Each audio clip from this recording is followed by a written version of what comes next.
Hello बच्चों, मैं आपका सनी भैया और आप आए हैं सनी कॉमर्स क्लासेस में, जहां पर ये कॉस्टिंग एक अलग ही अंदाज में। तो देखो, इससे पहले मैंने बहुत सारी वीडियो अपलोड कर दी है।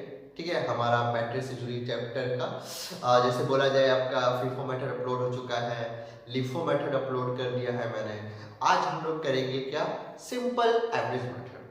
ठीक है, तो जिन लोगों ने मेरी पुरानी वीडियो नहीं देखी है वो जाके पहले पुरानी वीडियो देख ले, ताकि उन्हें प्रॉब्लम ना हो। ठीक है, बहुत ही आसान है मेथड। इसके लिए एक सिंपल एवरेज मेथड जो आज हम लोग जानेंगे। इसके लिए हम लोग क्या करते हैं, प्राइसिंग को यानी मेटेरियल को किस प्राइस में इशू करना वो डिसाइड हम लोग कर पाते हैं। ठीक है, तो चलिए स्टार्ट करते हैं सिंपल एवरेज मेथड, आज का टॉपिक। तो क्या लिखा उसमें, the simple average is determined by adding different prices of material in stock and dividing the total by number of prices। Simple average हम लोग क्या करते हैं, सबसे पहले क्या करते हैं, जितना भी डिफरेंट प्राइसेस है उसको क्या करते हैं, आपस में जोड़ लेते हैं और उसके बाद उसको जितना नंबर ऑफ प्राइसेस है उससे उसको डिवाइड करते हैं, तो हमारा एक नया प्राइस निकलता है। सर समझ में गया? हमें पहले ये बताओ ना, एवरेज का मतलब क्या होता है?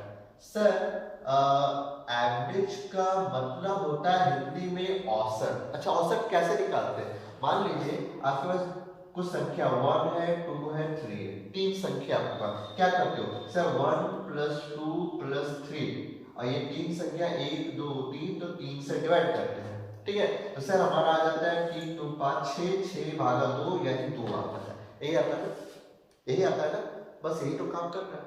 मान लीजिए यहाँ पर प्राइस है, 1 रुपया प्राइस है, 2 रुपया प्राइस है, 3 रुपया प्राइस है। अलग अलग प्राइस पे अपने माल खरीद के लेके आए हैं, आप अलग अलग प्राइस पे माल खरीद के लेके आए हैं।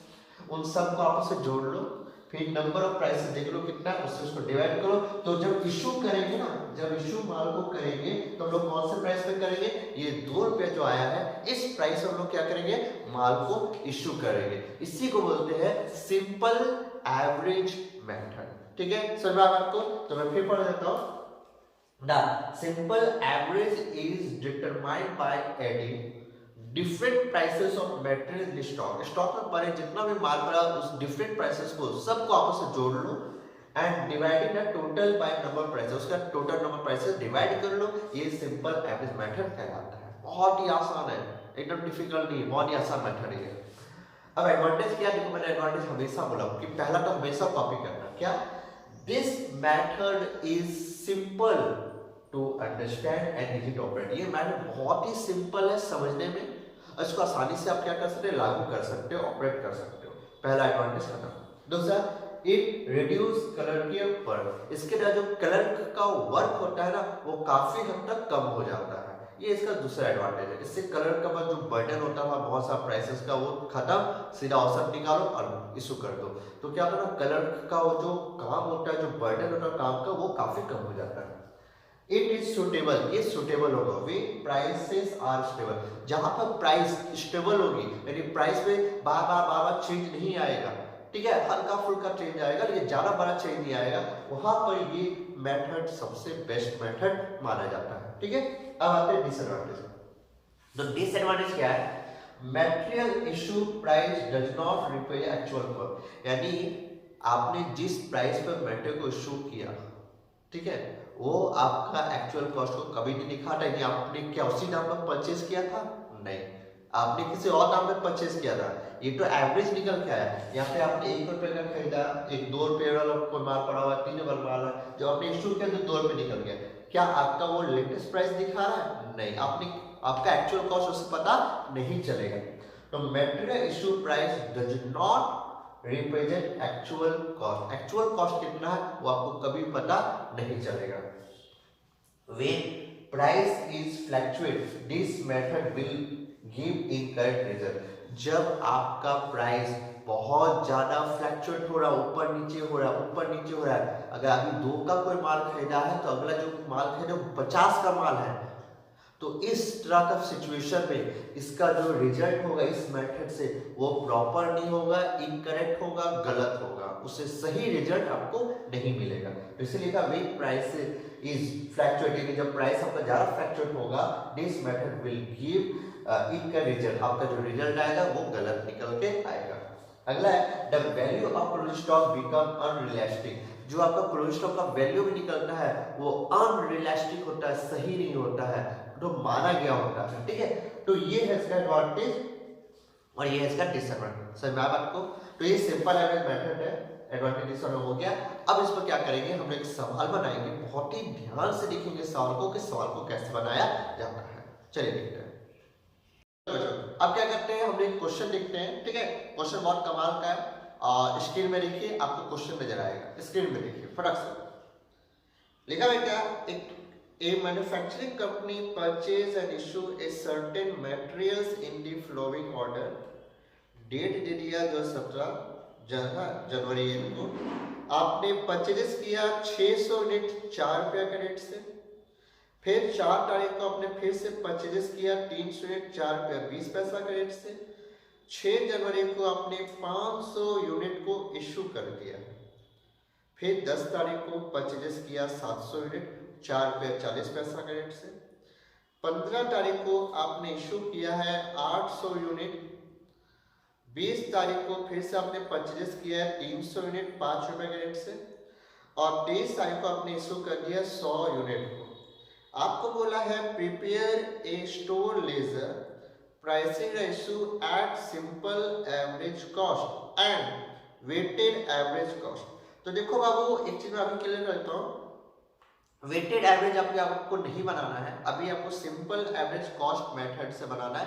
तो मैं अभी यही सिखाऊंगा, वेटेड से देखकर कंफ्यूज मत हो जाइएगा। ठीक है, अभी आप सिंपल सीखो, सिंपल ही बनाना है, क्योंकि क्वेश्चन में ना सिंपल एवरेज सब साथ में मिला के देता है, अलग से क्वेश्चन नहीं बनता है। ठीक है, तो मैं सिंपल एवरेज कॉस्ट को ही बना रहा हूँ, वेटेड अभी हम लोग नहीं, अगली वीडियो में बोला सीखेंगे हम लोग। ठीक है, कोई दिक्कत नहीं आता है? नहीं सर, कोई दिक्कत नहीं। तो चलिए इस क्वेश्चन का जल्दी से स्क्रीनशॉट ले लीजिए, और स्क्रीनशॉट लेने के बाद आप लोग कॉपी में जब इस क्वेश्चन को लिखिएगा तो सिर्फ सिंपल एवरेज लिखिएगा, वेटेड मत लिखिएगा। ठीक है, चलो स्क्रीनशॉट ले लो। आई होप कि आप लोगों ने स्क्रीनशॉट ले लिया है। अब पिक हट जाएगी, ठीक है, और पिक हट गई है। चलो स्टार्ट करते हैं। अब क्या करना है, हमें सवाल बनाना है। ठीक है, बहुत ही ध्यान से रखिएगा, बहुत ही ध्यान से रखिएगा, याद रखिएगा। ठीक है, ठीक, क्योंकि ये सवाल को बनाते समय नजर बहुत ध्यान पर रखनी होगी, क्योंकि ये सिंपल एवरेज मेथड है। ठीक है, मुझे बहुत ध्यान से समझाना है, क्योंकि आपको पता होना चाहिए कौन सा रेट अभी तक चल रहा है और कौन सा रेट खत्म हो गया। इससे मेरा थोड़ा तरीका अलग होगा, लेकिन एकदम क्लियर होगा। ठीक है, चलिए स्टार्ट करते हैं। सबसे पहले देखो 1 जनवरी 2017 की बात है। ठीक है, तो मैंने लिख दिया हमारा फॉर्मेट डेट, फॉर्मेट आपको याद होगा ना, डेट, रिसिप्ट कॉलम, इशू और बैलेंस कॉलम में। अगर लाइट के वजह अगर नहीं भी नजर आ रहा है तो आपको पता है, आपको पता है कि कौन रिसिप्ट है कौन इशू है, कैसे फॉर्मेट बनाएगा आपको पता है। ठीक है, तो आप लोग कर लीजिएगा। ठीक है, चलो मैं स्टार्ट कर रहा हूँ। सबसे पहले देखो क्या लिखा है, 1 जनवरी 2017 को। देखो 1 जनवरी 2017 को हमने कुछ माल खरीदा। देखो इसमें ओपनिंग बैलेंस कोई नहीं है, इसमें पहले से कोई भी ओपनिंग बैलेंस नहीं है। हर बार ओपनिंग बैलेंस हो कोई जरूरी नहीं है, इसमें कोई ओपनिंग बैलेंस नहीं है। ठीक है, पहले से तो हम लोग क्या करेंगे, रिसिप्ट के घर में लिख लेंगे 600 यूनिट हमने किया, हमने लिख दिया 600 यूनिट कितना रेट से, 4 रुपए के रेट से है। कितने रेट से है, 4 रुपए। कितना हो गया हमारा 2400, हमने 2400 यहाँ लिख दिया। क्या इशू किया, नहीं, तो डैश डैश डैश। बैलेंस में कितना खड़ा होगा, 600 क्वांटिटी 4 रुपया का रेट से, जो कि मेरा कितना हो गया 2400। याद रहेगा, याद रहेगा कि कैसे करना है। अगला आते हैं, देखो 4 जनवरी की बात है। देखो 4 मैंने लिख दिया, 4/1/17 को हमने फिर से माल खरीदा 300 यूनिट कितने के रेट से, 4 रुपया 20 पैसा का रेट से। हमने 4 रुपया 20 पैसा लिख दिया। कितना आएगा मेरा, 1260 रुपया आएगा। कितना आएगा, 1260 आएगा। चेक कर लो, 1260 आएगा। ठीक है, अब लिखना कैसे वो ध्यान दीजिएगा। इशू तो हमने कुछ नहीं किया, डैश डैश डैश। ध्यान सुनिएगा, ध्यान सुनिएगा। शायद अपने टीचर बोलेंगे कि ये 300 जो माल आया अभी जो नया आया और 600 पुराना, 900 डायरेक्ट 900 लिख लो, या डायरेक्ट 900 लिख लो।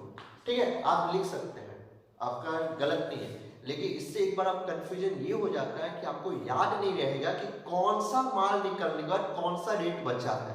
ठीक है, ये बड़ी कंफ्यूजन हो जाएगी। इसलिए मैं आपको जो दिखा रहा हूं आप वैसे करना, आपको कोई दिक्कत नहीं होगी। तो देखो आपका पहले से माल कितना पड़ा, सर हमारा पहले से माल पड़ा है 600। ठीक है, तो मैंने यहाँ पे लिख दिया 600 माल पहले से पड़ा हुआ है। फिर हमने और 600 माल का रेट क्या है सर हमारा 4 रुपए का रेट, हमने 4 रुपए का रेट किया, कोई दिक्कत है सर?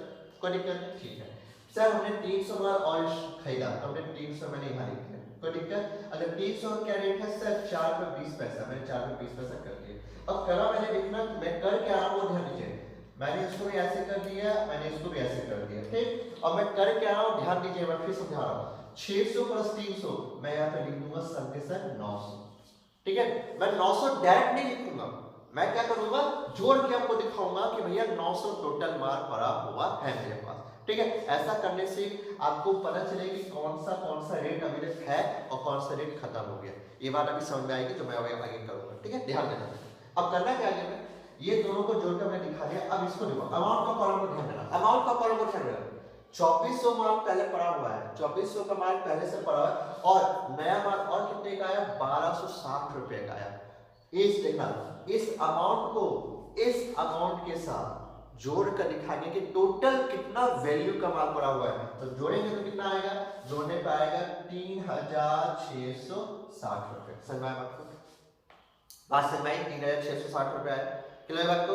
ठीक है, यानी ध्यान रखना सिंपल में क्या होता है ना, क्वांटिटी के साथ क्वांटिटी जोड़ दिया। ये देखो ये पहले से क्वांटिटी 600 है और 300 और है तो 900 मैंने लिख दिया। अमाउंट के साथ अमाउंट को जोड़कर यहाँ आपको लिख देना है, याद रखना जब रिसिप्ट करेंगे, ठीक है, ध्यान दीजिएगा।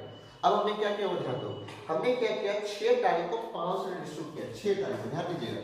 हमने लिखा 6/1/17 को हमने इशू किया, हमें डेट दे दिया, ठीक है, इशू किया। कितना क्वांटिटी इशू किया 500 यूनिट मैंने इशू किया, 500 यूनिट, तो मैंने यहाँ बैठा दिया 500 डायरेक्ट, 500 डायरेक्ट इशू बैठा दिया। लेकिन 500 जो मैंने इशू किया है उसका मुझे रेट निकालना पड़ेगा, उसका मुझे रेट निकालना पड़ेगा। तो देखो वर्किंग नोट के लिए मैंने इसलिए जगह बना के रखी है, वर्किंग नोट कैसे करें ध्यान दीजिए। कौन से तारीख को इशू किया 6 तारीख मैंने लिख दिया 6/1/17 को। पहले 6/17 जब इशू करना है तो पहले ये देखो कि मेरे पास कौन कौन सा रेट वाला माल पड़ा हुआ है। एक 4 रुपया का रेट वाला माल पड़ा हुआ है और एक 4 रुपये 20 पैसा, ये दो रेट वाला माल मेरे पास पड़ा हुआ है। देखो कितना हुआ, देखो 4 रुपया प्लस 4 रुपया 20 पैसा और कितना है 1 और 2 है ना, 2 से डिवाइड, आपको याद होगा ना, अभी थोड़े पहले मैं आपको बताया है, मैंने 2 से डिवाइड कर दिया। 2 से डिवाइड करने पर आएगा ये 4 रुपया 10 पैसा, ठीक है, ये आएगा 4 रुपया 10 पैसा आएगा। तो यदि तो मैं माल इशू करूंगा किस रेट पे इशू करूं, नया रेट मैंने निकाला है जो कि 4 रुपया 10 पैसा, याद रखना नया रेट मैंने निकाला है जो 4 रुपया 10 पैसा, ऐसे करके आपको सवाल बनाना पड़ेगा, ठीक है। तो 4 रुपया 10 पैसा से इंटू करने पर आपका आएगा 20/50, 20/50 आएगा, यानी 2050 आएगा, ठीक है। अब करना क्या वो ध्यान देना, करना क्या वो ध्यान दीजिए, दिमाग लगाइए, थोड़ा सा दिमाग लगाइए। 500 यूनिट मैंने इशू किया ना, 500 यूनिट इशू किया, तो बताओ आप ही दिमाग लगाओ पहले कौन सी बोरी खोली होगी आपने, ये ली खोली होगी ना, ये ली खोली होगी ना, तो भैया ये ना फीफो का मिक्सर रूप है, इसमें याद रखिएगा। तो 600 और 500 गया, अभी भी 100 यूनिट माल मेरे पास पड़ा हुआ है, ठीक है, 100 यूनिट माल मेरे पास पड़ा है। कौन सा रेट से 4 रुपए रेट, मैंने 4 रुपए लिख दिया और कुछ नहीं करना, बस इतना करना, ठीक है। अच्छा दूसरा क्या, अभी देखो 300 माल, ये तो भैया उससे पड़ा हुआ है, तो मैंने 300 में लिख दिया, क्या रेट से है 4 रुपया 20 पैसा का रेट से, ठीक है, ठीक। और अगर ऐसे लिख तो क्या होता ना, ध्यान दीजिएगा, ये हुआ आपको दोनों जोड़ में कितना हुआ सर 400 हुआ, मैंने 400 पे लिख दिया कि 400 में टोटल माल मेरा पड़ा हुआ है इस रेट से। बोलो कोई दिक्कत है ऊपर?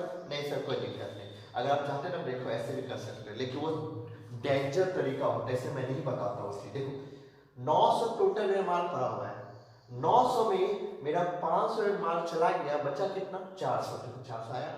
मैं चाहता हूँ डायरेक्ट लिख सकता था, लेकिन प्रॉब्लम ये हो जाएगी ना, रेट अगर आपको नहीं पता होगा तो ये कॉम्बिनेशन कैसे बनाओगे आप, कैसे करोगे इसको कि कौन सा रेट का माल जिंदा है और कौन सा रेट का माल खत्म हो गया, नहीं बना पाओगे, इसलिए मैं ऐसे करता हूँ, ठीक है। लेकिन अभी आगे देखना, अब मुझे आगे क्या करना, देखो क्वांटिटी के साथ ये जो 900 की क्वांटिटी उसमें 500 घटा दिया, जब मैंने इशू किया तो 900 में से जब 500 इशू में बचा कितना 400 में लिख दिया। अब अमाउंट में तो ऐसे होगा, देखो अमाउंट कितना पड़ा हुआ मेरा 3660 रुपए, 3660 रुपए जो अमाउंट पड़ा उसमें से तो मैंने 20-50 का माल तो मैंने इशू कर लिया, 20-50 का वैल्यू का माल इशू कर लिया।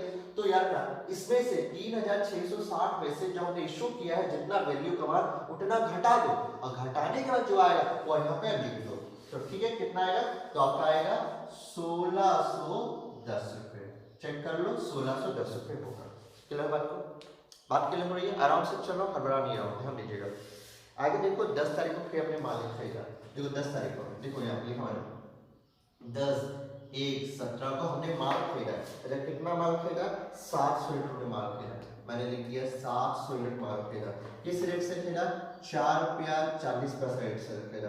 कितना हो गया, 3080 रुपया हो गया। चेक कर लीजिए एक बार चेक कर लीजिए 3080 रुपया। ठीक है, अब मैं कैसे लिखा, इशू किया मैंने, नहीं सर, डैश डैश डैश, ध्यान दीजिएगा एकदम ध्यान दीजिएगा। मैं चाहूँ ना डैश लिख सकता हूँ, क्या लिखूंगा पता देखो, 400 क्वांटिटी माल मेरा पहले से पड़ा हुआ है, 700 माल और आया, कितना हुआ सर 1100, मैंने यहाँ पे लिख दिया 1100। लेकिन मैं ऐसे नहीं लिखूंगा, मैं इसको तोड़ के लिखाऊंगा ताकि मुझे रेट पता चल रहा है। मैं कैसे लिखूंगा, ध्यान देना, पहले मैं लिखूंगा कि 100 रुपए का माल मेरा पहले से पड़ा हुआ है, 100 रुपए का, ठीक है, ध्यान दीजिएगा, मैं इसको मिटा रहा हूँ 100, ठीक है। फिर 300 की बोरी पहले से पड़ी हुई है और 700 की बोरी और आ चुकी है मेरे पास, ठीक है। और तो टोटल मेरा माल कितना पड़ गया, देखो मैंने यहाँ लिख दिया, टोटल मेरा कितना हो गया, 1100 हो गया, मैंने यहाँ 1100 लिख दिया, ठीक है। अब करना है सब 104 का रेट मेरा जिंदा है, अभी तक है मेरा प्रेजेंट पड़ा हुआ माल इस क्वांटिटी का, इस रेट का 4 पे 20 पैसा का भी रेट पड़ा हुआ है और 4 पे 40 पैसा का नया रेट मेरा आ चुका है, ठीक है, ये मैंने यहाँ लिख दिया। अच्छा अब क्या होगा, इस 1100 क्वांटिटी माल का वैल्यू कितना है, आराम से हमारा 1610 अमाउंट पहले से पड़ा हुआ है, 3080 का माल मैंने और लेके आया, ठीक है, पहले से पड़ा हुआ, अभी इतना का वैल्यू का माल और आया, तो दोनों को क्या करेंगे, प्लस करेंगे, यानी इसको इसके साथ प्लस करेंगे और जो आएगा वो आपका वैल्यू हो गया, सीधा बात है, ठीक है। तो कितना आएगा, 4960, ठीक है, 600 बोले ना, ठीक है, 660, 4690, अच्छा ठीक, सॉरी मुझसे मिस्टेक हो गया, ठीक है, फिर से लिख देता हूँ 4690, ठीक है, 4690 आपका खड़ा हो गया, याद रहेगा चीज, याद रहेगा। अब ध्यान दीजिएगा, लिखा हुआ है 15 तारीख को आपने इशू किया, चलो ठीक है, 15 तारीख मैंने इशू किया, लिखा हुआ है, देखो ध्यान देना, 15/1/17 को हमने माल को इशू किया, तो इशू के घर में जाएंगे, कितना माल इशू किया सर, 800 यूनिट इशू किया। अब देखो 800 यूनिट हमने इशू किया, ध्यान दीजिएगा, हमने 800 यूनिट इशू किया, तो 800 जब भी हम इशू करेंगे ना, जब भी हम इशू करेंगे हमें एक नया प्राइस निकालना पड़ेगा, तो चलिए निकालते हैं। यहाँ पे वर्ड नोट कर रहा हूँ 15 तारीख का, देखो तारीख लिख के करना है 15/1/17 को। अब 15/1/17 को अगर आपको इशू करना तो आपको पता होना चाहिए कौन कौन सा रेट वाला माल अभी मेरे पास पड़ा हुआ है। देखो मैंने इसलिए करके रखा है, देखो यहाँ पे देखो 4 रुपया रेट अभी तक माल पड़ा हुआ है, 4 रुपया 20 पैसा का रेट वाला भी माल पड़ा हुआ है और 4 रुपया 40 पैसा का रेट वाला भी माल पड़ा है, ये 3 रेट का भी माल मेरे पास पड़ा हुआ है। तो तीनों का एवरेज करेंगे, 4 रुपया 20 पैसा, 4 रुपया 40 पैसा, ठीक है। और देखो कितना है, आप गिनो तो 1 2 3, देखो यहाँ पे गिनो 1 2 3 है, तो 3 से आप इसको डिवाइड कर दो और डिवाइड करने का जो भी आपका आएगा, ठीक है, चलो देखते हैं कितना आया, हमारा डिवाइड करने पर आएगा 4 रुपये 20 पैसा ना, कितना बोले, 6 रुपये 30 पैसा। अच्छा एक बार मैं चेक कर लेता हूँ, 4 रुपया प्लस 4 रुपया 20 पैसा प्लस 4 रुपया 40 पैसा डिवाइडेड बाय 3, 4 रुपये 20 पैसा आएगा, ठीक है, 4 रुपये 20 पैसा आएगा, ठीक है। तो मैंने यहाँ पे लिख दिया 4 रुपये 20 पैसा, ठीक है, ये हमारा नया रेट है, मैं इसको अच्छे से लिख देता हूँ, ठीक है, यहाँ नीचे लिख देता हूँ 4 रुपया 20 पैसा, ठीक है, 4 रुपया 20 पैसा, क्लियर बात हो गई, कोई दिक्कत है? अब क्या करना है, 4 रुपया 20 पैसा मैंने बैठाया, देखो 800 को इशू करना है, 4 रुपया 20 पैसा में हमने इशू किया, आया, ठीक है। अब 800 गुना 4 रुपया 20 पैसा करने पर मेरा आ जाएगा 3360 रुपये, यही आएगा, ठीक है। आगे बढ़ो, कोई दिक्कत है? कोई दिक्कत? अब ध्यान देना, दिमाग का जोड़ लेना, मैं चाहूँ तो डायरेक्ट लिख सकता हूँ, लेकिन मैं दिखाना चाहता हूँ। देखो 1100 का क्वांटिटी का माल मेरे पास पड़ा हुआ था, उसमें मेरा 800 चला गया, कितना बचा सर? 1100 में 800 चला गया, 300 बचा। कितना बचा? 300 यूनिट बचा। फिर से बढ़े 1100 में 800 में 300 बचा। लेकिन मैं फिर भी आपको दिखाना चाहता हूँ, दिमाग को जोड़ देना, थोड़ा जोड़ देना। जोड़ ये देना कि 800 इशू करना तो पहले ये वाला मैंने माल इशू किया होगा 100 क्वांटिटी जो पहले से पड़ा था, फिर 300 की बोरी इशू की होगी, यानी 100 और 300, ये 400 का माल खत्म हो गया। बाकी का जो 400 इसमें से निकाला होगा, इसमें से निकाला होगा। इसका मतलब जो ये 4 रुपए का रेट है वो खत्म हो गया, उसका माल 4 रुपए 20 पैसा का जो रेट का माल पड़ा है वो भी खत्म हो गया। अब क्या माल बचा है? सिर्फ 4 रुपए 40 पैसा का रेट वाला माल मेरे पास पड़ा हुआ है। बात समझ में? मैंने क्या बोला आपको? समझ में? तो देखो मैं क्या कर रहा हूँ, ध्यान दीजिएगा एकदम आराम से, ठीक है? चलो मैं इधर ही लिख देता हूँ। मेरा पास कितना माल बचा है? 300 क्वांटिटी बचा है, ठीक है? 300 क्वांटिटी का माल बचा है। अच्छा कौन सा रेट वाला? सिर्फ 4 रुपया 40 पैसा। कौन सा? 4 रुपया 40 पैसा का रेट वाला माल मेरे पास पड़ा हुआ है, ठीक है? क्लियर बात को?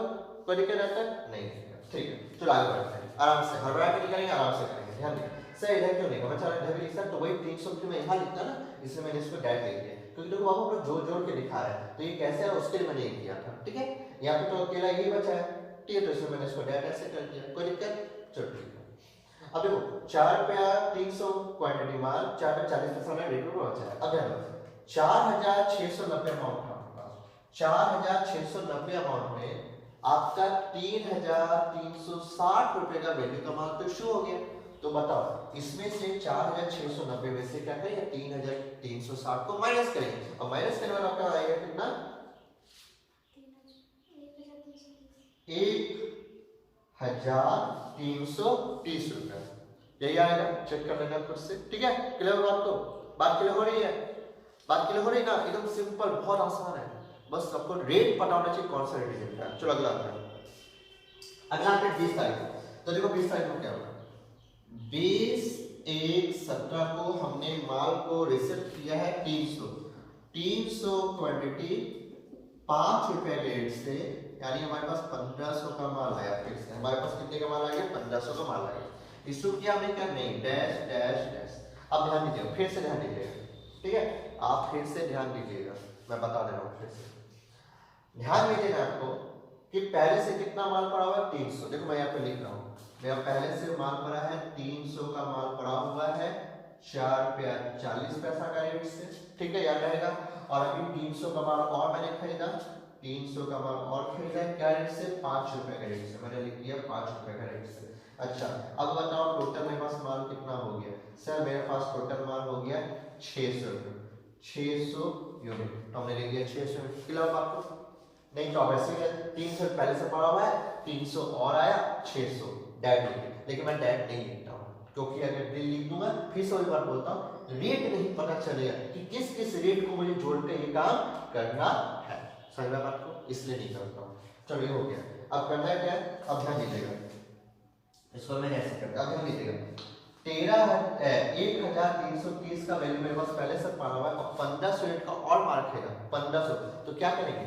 ये जो 1330 है, 1330 है, इसको क्या करेंगे? 1500 के साथ प्लस करेंगे, और प्लस करने वाले कितना आ जाएगा? 2830 आएगा, 2830 आएगा। चेक कर लो, 2830 हो रहा है, ठीक है? याद रहेगा बात को? बात याद रही? अगला अगला क्या मेरा? अगला मैंने 23 तारीख को इशू किया। चलो आखिरी पॉइंट है 23 तारीख को, 23/1/17 को हमने इशू किया, डैश डैश डैश।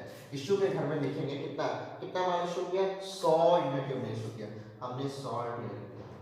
फिर से देखो वर्क नोट, ध्यान दीजिएगा, एकदम ध्यान दीजिए। 23 तारीख को, 23/1/17 को हम क्या लिखेंगे? अब जब चेक करो कि अगर 100 को इशू करना है, तो अभी मेरे पास कौन कौन सा प्राइस वाला माल पड़ा हुआ है? जो पड़ा हुआ है 4 रुपया 40 पैसा, और 500 वाला मैंने क्या किया? 4 रुपया 40 पैसा प्लस 5 रुपए डिवाइडेड बाय 2, क्योंकि 2 है तो 2 से डिवाइड कर देंगे हम लोग, तो मेरा कितना आएगा? 4 रुपया 70 पैसा। चेक करो, 4 रुपया 70 पैसा आएगा, आया 4 रुपया 70 पैसा। बस में आ गई भाई। देखो बाबू ये सब पॉइंट है, याद रखना, गड़बड़ मत कर देना लिखते समय, ठीक है? याद रखिएगा सब चीज, ठीक है। अच्छा 4 में 70 पैसा, तो मैं माल को कितने में इशू करूंगा, 4 रुपया 70 पैसा में मैं क्या करूँ, 100 यूनिट को इशू कर रहा हूँ, तो कितना आएगा मेरा 470 आया। तो समझ में आया आपको अच्छे से यार कि मैं रेट क्यों लिखता था। अगर रेट नहीं लिखूंगा तो कैसे पता चलेगा कि कौन सा रेट का माल खत्म हो गया और कौन सा रेट का माल पड़ा हुआ। अगर रेट नहीं लिखा तो पता चलता कि 4 रुपया 4 में 20 पैसा वाला माल खत्म हो गया, नहीं ना चलता ना पता, इसलिए मैं ऐसे बनाता हूँ। ठीक है, इससे आपको बारीकी से समझ में आएगा कि हाँ कौन कौन सा रेट को लेके नया इश्यू प्राइस निकालना है। ठीक है, हमारा 4 में 70 पैसा हो गया। अब दिमाग लगा, अब थोड़ा सा दिमाग लगा, 100 यूनिट मैंने इशू किया तो किसमें से करूँ, इसमें से करूंगा ऑब्वियसली। तो 300 में 100 चला गया, बचा कितना 200। चाहो तो मैं डेट भी लिख सकता हूँ 500, लेकिन मैं लिखूंगा फिर भी ऐसे। तो 200 क्या रेट से, 4 रुपया 40 पैसा रेट से। 300 का माल मेरे पास पड़ा हुआ भी क्या रेट से, 5 रुपया का रेट बना।